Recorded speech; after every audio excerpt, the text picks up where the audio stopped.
Bom, e em relação ao Brasil, o governo federal está buscando o setor privado para traçar a estratégia de como lidar com a aplicação de uma tarifa de 10% sobre as importações de produtos brasileiros, conforme o anúncio de ontem pelo presidente dos Estados Unidos, Donald Trump. Assunto para a repórter Luciana Verdolim, chegando agora direto de Brasília. O presidente quer uma resposta conjunta, é isso, Luciana? Bem-vinda, bom trabalho.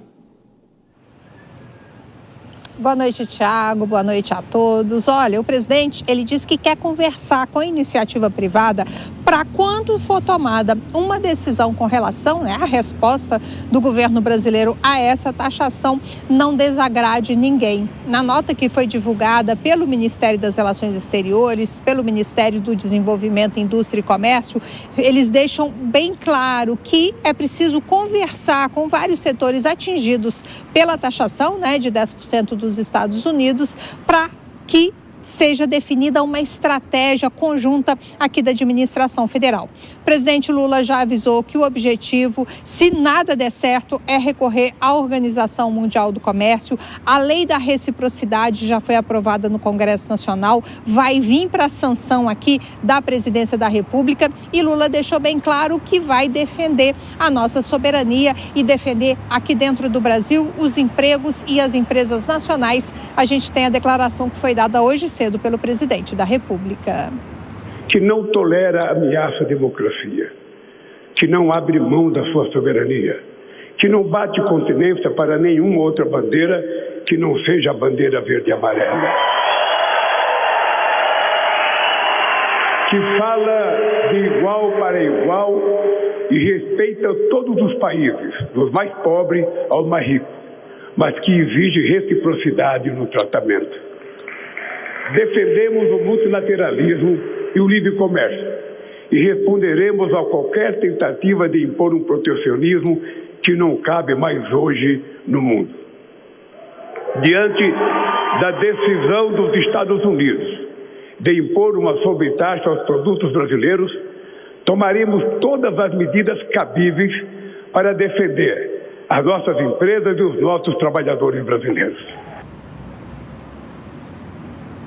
Antes de tomar qualquer medida de retaliação, o governo brasileiro diz que é importante primeiro conversar e terminar, tentar utilizar todas as estratégias possíveis antes de tomar uma medida mais drástica, e é isso que o governo brasileiro vai fazer até a próxima semana. E Luciana, por outro lado, o ministro da Agricultura indicou possíveis benefícios ao Brasil. E ontem você tinha dito que o vice Geraldo Alckmin não se manifestou. E hoje, Luciana, ele já falou?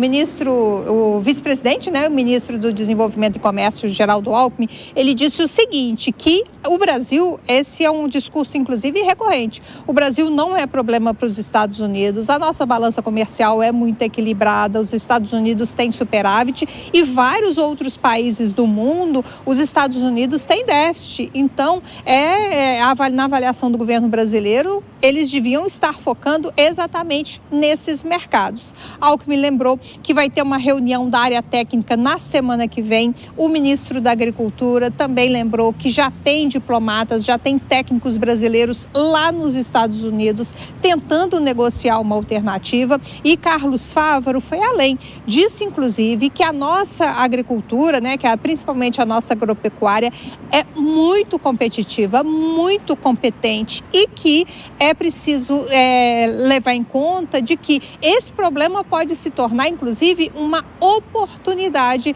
para o setor brasileiro, para ampliar, inclusive, a exportação para outros mercados. Fez questão de deixar bem claro também que o setor está se preparando, está avaliando possíveis alternativas e lembrou da importância, da aperfeiçoamento da nossa agricultura, da nossa pecuária, para fazer frente, inclusive, a esses problemas internacionais. Os desafios do governo brasileiro com os anúncios dessas tarifas. Luciana Verdolim, com toda a repercussão, até já. Você volta no Jornal Jovem Pan. Vou chamar mais uma vez os nossos comentaristas. Começo por você agora, Cristiano Vilela. A fala do presidente Lula é uma fala que foi lida. Ele foge o tom, o texto foge um pouco do tom do otimismo do ministro da Agricultura e até do vice-presidente da República, Geraldo Alckmin. Pois é, talvez se o presidente adotasse uma visão tão otimista nesse momento, ele pudesse contrastar um pouco com o cenário de desânimo internacional, pudesse acabar, inclusive, gerando ali algum desconforto na relação com os outros países que estão ali num clima bastante diferente em relação ao clima que acabou surgindo no Brasil desde ontem, haja vista que há um balanço, há uma avaliação de que o quadro brasileiro acabou saindo até bastante positivo em relação aos demais. Então eu vejo que nesse ponto o presidente acertou no tom. Ele usou um discurso lido, não saiu, seja no sentido de fazer qualquer crítica mais exaltada em relação aos Estados Unidos, também não fez nenhuma defesa tão efetiva no sentido de que o Brasil ou outros países da América Latina acabaram tendo ali uma situação um pouco melhor. Agora, os ministros de Estado, outras autoridades, parlamentares, esses sim acabam tendo mais liberdade para falar.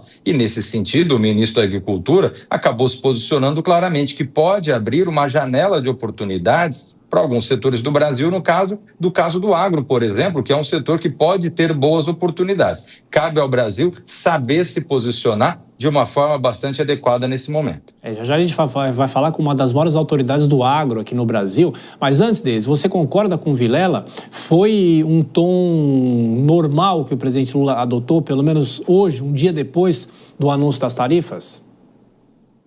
Thiago, normal não, porque ele leu, mas quando ele lê, sai melhor do que quando ele improvisa, né? Então, quando ele busca uma unidade com o setor privado, em vez de partir diretamente para retaliações, ele opta por uma resposta sistêmica e racional, que reconhece tanto os limites do poder de barganha brasileiro quanto os riscos de uma escalada comercial com os Estados Unidos. Quando ele improvisa, ele esquece tudo isso, né? Então, nesse último discurso dele, eu concordo com o Vilela, em vez de ele mirar um enfrentamento, ele articulou uma frente interna de coesão institucional e de diálogo com a indústria nacional, que é mais ou menos o que o Alckmin defende, né? Então, isso é importante por dois motivos. Primeiro, porque ele mostra para o mundo que o Brasil não vai ser refém de impulsos reativos, que é o que ele defende quando ele não está lendo, e sim de diplomacia econômica responsável. E segundo, porque ele reforça um ativo que é muitas vezes negligenciado, que é a previsibilidade, que é uma coisa, de novo, que quando ele não está lendo, ele negligencia completamente. Então, nesse discurso, eu entendo como Vilela que ele acertou, né? Esse é o tom que o Brasil tem que adotar.